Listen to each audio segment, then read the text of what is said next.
It's a cosmetic procedure that removes skin and fat in the front from the abdomen, and at the same time you could placate the muscles, the rectus muscles. So if you have diastasis, it repairs it. To make the abdomen flatter, because after pregnancy or weight loss and gain, the muscles, they become stretched out, and so then you have the stomach bulging if you look at it from the side, and nobody likes that.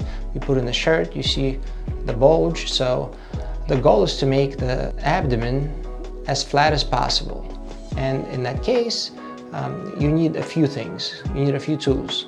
First, you have to do liposuction to remove all the fat.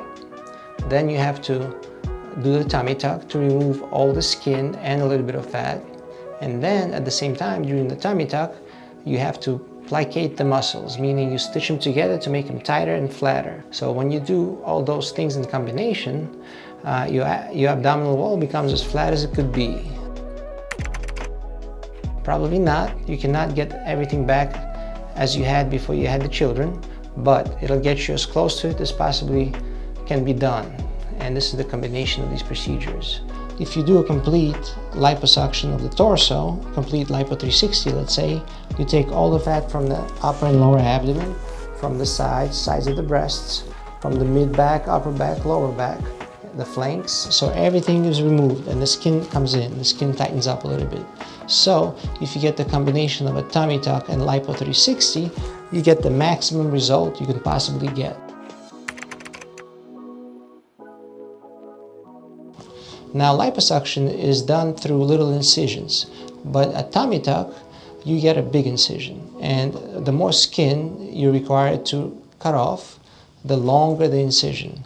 That incision we try to hide in a bikini line and make it as low as possible, and make it as short as possible, meaning that it doesn't go all the way to the sides. And liposuction helps with that, because when you do the liposuction, you remove the fat underneath the skin, and that skin comes in, so you need to resect less of it. Now, you still resect as much skin as possible in the middle, and that's why you are bent for the first few weeks after a tummy tuck, because everything's tightened up as much as possible, so you can't straighten out, and you shouldn't straighten out, because if you try to, you might pull the skin apart again, and you have to be careful, and the maximum skin is removed. Now, during the tummy tuck, usually the belly button is stretched out. It goes from being small, vertical when we're younger, to horizontal and it has skin hanging over it, and sometimes you can see the belly button. So when you do a tummy tuck, you have to recreate the belly button and give it the most natural shape. Now every plastic surgeon has their own shape that they like to do, kind of.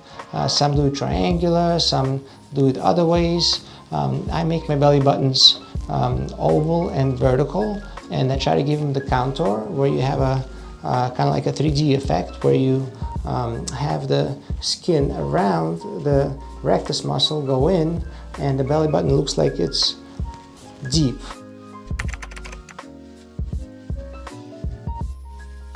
Now, some tummy tucks come with drains.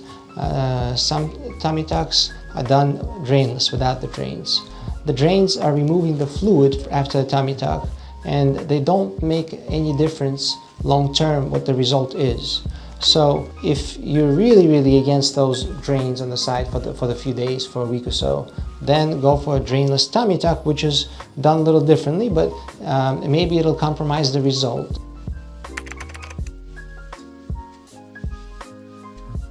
It depends on what you mean by recovery. To go back to work, probably about two weeks, maybe 3 weeks. Some people longer, some people shorter. To see the result, you'll see the difference right away.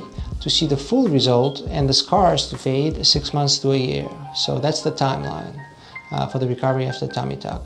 To go back to the gym and to do physical activity, about 6 weeks away from the surgery date, because in the 6 weeks, the collagen forms again, and the wound is a strong as it will get pretty much, and it gains the 80% strength, which it will get, and never gains 100% strength. Wear a compression garment. So the compression garment helps the skin to come in and compress against the muscles, the bones, so everything shrinks to the maximum. You also want it to stay bent. When you go home, you want to have a bed that's bent, and you sleep in the bent position so that you don't put any tension on the skin, so it heals better. If you smoke, if you're a smoker, you shouldn't smoke for 4 weeks or 4 weeks before or 4 weeks after the tummy tuck, and that's because smoking decreases the blood supply, so the wounds do not heal as well, and there's a big chance you will have a necrotic open wound, which will ultimately heal, but you will be a slower healing if there's a slower healer. Usually, if there's a tummy tuck, there's no complications, you're back to work, you're back on your feet in about 2 weeks. If something like that happens, if a wound happens, that extends the recovery for a few months maybe. And that's pretty much what a tummy tuck is. It takes care of the skin and the fat in the front, makes you as flat as possible. Great to do in combination with Lipo 360, which gives you the maximum results.